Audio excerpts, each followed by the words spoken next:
நான் ஏஎல்பி ஜோதிடர் நட்ராஜ், சேலம்ல இருந்து. ஆவணி மாதம் பிறந்தாச்சு. எல்லோரும் ஆவணி மாதம் என்ன பலன் கொடுக்க இருக்கு அப்படின்னு தெரிஞ்சுக்கிறதுக்கு ரொம்ப ஆவலோட காத்திருக்கீங்க. நானுமே பலன்களை சொல்றதுக்கு ஆவலோட காத்திருக்கேன். அதுக்கு முன்னாடி இந்த ஏஎல்பி என்னும் துல்லியமான மற்றும் எளிமையான ஜோதிட முறையை கண்டறிந்து நமக்கு கொடுத்த ஐயா திரு பெருவுரைமூர்த்தி அவர்களை வணங்கியும் நன்றி சொல்லியும் இன்னைக்கான பலன்களை பார்ப்போம். ஒரு முக்கியமான விஷயம் என்ன அப்படின்னு பார்த்தோம்னா, இது மற்ற ராசி பலன்களை போல கிடையாது. இது லக்னத்திற்கான பலன். அதிலும் குறிப்பாக இன்னைக்கு உங்களுடைய வயதினுடைய லக்னம் என்னவோ அந்த லக்னம், அதாவது அக்ஷய லக்னம் அப்படின்னு சொல்லப்படக்கூடிய வயதோட்ட லக்னத்திற்கான பலன்கள் தான் இது. லக்ன பலன்களுக்கும் ராசி பலன்களுக்கும் நிறைய வேறுபாடு இருக்கு. முதல்ல இந்த வேறுபாடு தெரிஞ்சுக்கணும் அப்படின்னா, நம்ம ராசி பலன் அப்படின்னா என்ன, ராசினா என்ன அப்படின்றத தெரிஞ்சுக்கணும். நம்ம பிறந்தப்போ இந்த ராசி கட்டத்துல சந்திர பகவான் அப்படின்றவர் 12 கட்டங்கள்ல ஏதோ ஒரு கட்டத்துல இருப்பாரு.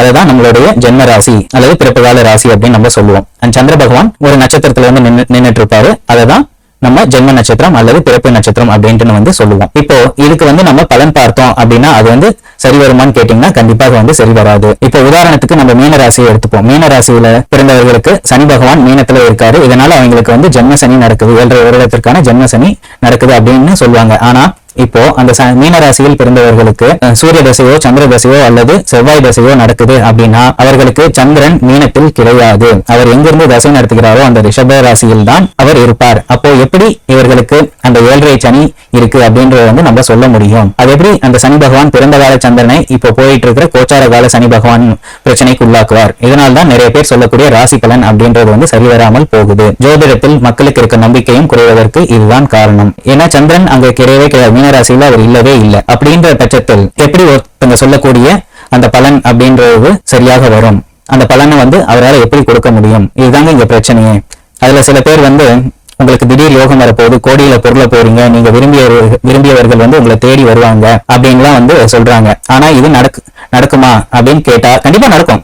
ஆனா எப்படி நடக்கும் அப்படின்றத பார்த்தோம் அப்படின்னா அது வெறும் எண்ண அளவில் அல்லது கற்பனை அளவில் மட்டுமே நடக்கும். ஏன்னா இந்த சந்திரன் அப்படின்றவர் ஜோதிடத்துல அவர் இன்னொரு பேர் என்னன்னா மனோகாரகன் அப்படின்றதான் அவருக்கு ஜோதிடத்தில் இருக்கக்கூடிய பேரு. அப்படின்ற பட்சத்துல இந்த சந்திரன் என்பவர் மனதை ஆள்பவர். அப்போ எப்படி ஒரு செயலை நிஜத்துல நமக்கு செய்து கொடுக்க முடியும்? அதனால்தான் வெறும் கற்பனைகள்ல மட்டுமே தான் இந்த ராசி பலன் இருக்குமே தவிர அது நடைமுறைக்கு ஒத்து வராது. அதனால்தான் நம்ம ஏஎல்பியில் என்ன பண்றோம் அப்படின்னு பார்த்தா இந்த ராசி பலன் எதுவும் பார்க்கிறது கிடையாது. நம்முடைய இன்னைக்கு வயதோட்ட லக்னம் என்னவோ அந்த லக்னம் எங்க இருக்கோ அதுக்கு தான் நம்ம பலன் பார்த்து சொல்றோம். ஏன்னா நம்மளுடைய உடல் இப்போ இந்த உடல் புள்ளி எங்க இருக்கோ அங்கிருந்துதான் நமக்கான நிகழ்வுகள் எல்லாமே நடக்க போகுது. இன்னும் கொஞ்சம் ஆழமாக போய் பார்த்தோம் அப்படின்னா நம்ம நினைச்ச மாத்திரத்துல நம்மளுடைய மனது நம்ம எங்க இருக்கணும்னு நினைக்கிறோமோ அங்க கொண்டு போய் விடும். இப்ப அமெரிக்காவில போய் இருக்கணும் அப்படின்னு நினைச்சோம்னா அடுத்த நொடியே இல்ல, அந்த நொடியே நம்மள கொண்டு போய் அமெரிக்காவில விட்டுரும். அடுத்த நொடியே நம்ம கடல் கடியில இருக்கணும்னு நினைச்சோம்னா கடல் ஆழத்துல கொண்டு போய் விடும். இல்ல இமயமலை உச்சியில இருக்கணும்னு நினைச்சோம்னா இமயமலை உச்சியில கொண்டு போய் விட்டுடும். இல்ல வேற்று கிரகத்துல போய் இருக்கணும்னு நினைச்சோம்னா அந்த நொடியே வேற்று கிரகத்துல கொண்டு போய் நம்மள விட்டுடும். இல்ல நமக்கு பிடிச்சவங்க கூட இருக்கணும் அப்படின்னு கற்பனை பண்ணாலும் அவர்கள் கூட இருப்பது போல் நமக்கு இந்த கற்பனையை ஏற்படுத்தி கொடுக்கும். ஆனா அதனுடைய வரையறை அதோடு சரி. ஆனால் நம்ம உடல் அப்படி கிடையாது. நம்ம உடல் அப்படிங்கிறது உண்மையிலேயே நகர்ந்தாகணும். நகர்ந்து அது ஒரு செயலை செய்யுது அப்படின்னாதான் அதற்கான சாதக பாதக பலன்கள் நமக்கு கிடைக்கும். அதை துல்லியமாக சொல்லக்கூடியதுதான் இந்த அட்சய லக்ன பദ്ധதி அப்படின்ற எளிமையான துல்லியமான ஜோதிட முறை. உங்களுடைய வயதோட லக்னம் என்ன அப்படின்னு தெரிஞ்சுக்கணும்னு விருப்பப்படுறீங்க அப்படின்னா பிளே ஸ்டோர்ல நம்மளுடைய பெருவுரைமூர்த்தி ஐயா உருவாக்கிய ஏஎல்பி ஆப் இருக்கு. அதை டவுன்லோட் பண்ணி உங்களுடைய பிறந்த நேரம், பிறந்த தேதி மற்றும் பிறந்த ஊர் இந்த 3 தகவல்களையும் கொடுத்தீங்கன்னாவே இன்னைக்கு உங்களுடைய வயதோட்ட லக்னம் என்ன அப்படின்றது அதிலே தெளிவாக காமிச்சிடும். அதை பார்த்தே நீங்க பலன்கள் தெரிஞ்சுக்கலாம். இந்த ராசி பலன்களை நம்பி ஏமாறாதீங்க.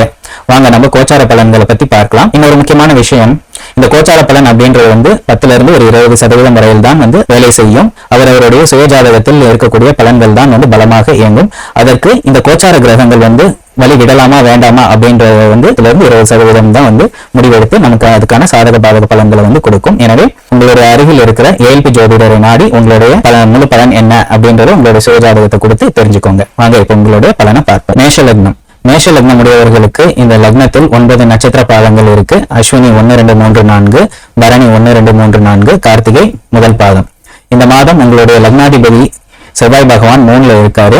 எதிலும் ஜெயிக்கணும், வெற்றி கண்டிப்பா தேவை அப்படின்னு உங்களை வெற்றியை நோக்கி முயற்சி பாதையில அவர் கூட்டிட்டு போவாரு. இதுல அஸ்வினி நட்சத்திர அதிபதி கேது பகவான் பூர்வ புண்ணியஸ்தானமான 5ல் இருக்காரு. உங்களுக்கு இதுவரை எல்லாமே நல்லா தான் போயிட்டு இருக்கு.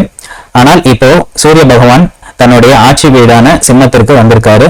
இந்த சூரிய பகவானும் கேதுவும் சேரும் பொழுது கிரக தோஷம் அப்படின்ற ஒரு நிகழ்வை வந்து ஏற்படுத்துவாங்க. இதனால என்ன அப்படின்னு பார்த்தோம்னா, இந்த பூர்வ புண்ணிய ஸ்தானத்தில் இவங்க 2 பேரும் இருக்கிறது வந்து உங்களுக்கு தேவையில்லாத மனக்குழப்பங்கள், பயம் இதையெல்லாம் வந்து கொடுக்கும். ஆனா கவலைப்பட தேவையில்லை. ஏன்னா இது முதல் ஒரு வாரத்துல இருந்து 10 நாட்கள் வரையிலும் தான் இந்த பிரச்சனைகள் இருக்கும். அதற்கு பிறகு இந்த பிரச்சனைகள் எல்லாம் படிப்படியாக வந்து குறைய ஆரம்பிச்சிடும். அதனால அந்த காலகட்டத்தில் மட்டும் கொஞ்சம் கவனமாக இருந்தீங்கன்னாவே போதும். இந்த காலகட்டத்துல அவசரப்பட்டு எந்த ஒரு முக்கியமான முடிவுகளும் வந்து எடுக்க வேண்டாம். இந்த இணைவு தலையிலேயும் மேல் வயிறிலும் சில உபாதைகளை வந்து ஏற்படுத்தக்கூடும்.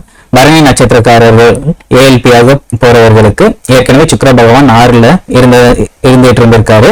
இதனால அவர் ஏற்கனவே உங்களுக்கு தலை சார்ந்த வயிறு சார்ந்த பிரச்சனைகளை போன மாதங்கள்ல வந்து உண்டு பண்ணியிருந்திருப்பாரு. நீங்களாக கடன் வம்பு பிரச்சனை இதை தேடி வந்து போய் பிரச்சனையில வந்து மாட்டிக்கிற மாதிரி செஞ்சிருந்திருப்பாரு. கவலை வேண்டாம். செப்டம்பர் மாதம் 2ஆம் தேதிக்கு மேல அவர் தன்னுடைய ஆட்சி வீடான துலாமுக்கு போயிடுறாரு. அதுக்கப்புறம் இந்த பிரச்சனைகள் எல்லாமே படிப்படியாக வந்து குறைய ஆரம்பிச்சிடும். கார்த்திகை நட்சத்திரம் 1ஆம் பாதம் போறவர்களுக்கு சூரிய பகவான் 5க்கு வந்திருக்காரு. இருந்தாலும் உங்களுக்கு எதிர்பார்த்த பலன் ஆரம்பத்துல வந்து கொடுக்க மாட்டாரு.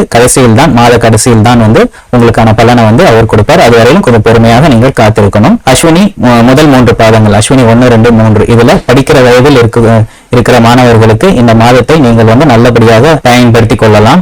ஒரு முறை படித்தாலே வந்து நீங்க படிச்சதெல்லாம் வந்து மனசுல அப்படியே நிற்கும். கையில் இருக்கும் பணத்தை நீங்கள் குழந்தைகளுக்காகவோ அல்லது மனதுக்கு விரும்பிய ஒரு செயலுக்காகவோ அல்லது உங்களுடைய முன்னோர்கள் சம்பந்தப்பட்ட ஒரு விஷயத்திற்காகவோ விரயம் செய்யும் காலம் இது. குடும்பத்துல மனக்குழப்பம், மன கஷ்டம் வருவதற்கான வாய்ப்பு இருக்கு. அதனால கொஞ்சம் உங்களுடைய பேச்சில் கவனமாக இருக்கணும். அஸ்வினி 4, பரணி 1, 2, 3 பாதங்கள்ல படிப்பு, குடும்பம், வருமானம், கையிருப்பு பணம் இது சார்ந்த விஷயங்கள்ல வந்து பலன்கள் மாறி மாறி வந்துகிட்டே இருக்கும். இது நிலையானதாக இருக்காது. எனவே இந்த விஷயங்கள்ல வந்து நீங்க அதிக கவனத்தோட வந்து கையாள்வது நல்ல பலன்களை கொடுக்கும். பரணி 4, கார்த்திகை 1 குடும்பம், படிப்பு, வருமானம் சார்ந்த விஷயங்கள் எல்லாம் உங்களுக்கு ஓரளவுக்கு நல்லாதான் இருக்கு. சொத்து, வண்டி, வாகனம் சார்ந்த விஷயங்களுக்கு அஸ்வினி 4 பாதங்கள் முழுவதும் பரணி முதல் பாதம் ரொம்ப அனுகூலமாக இருக்கு.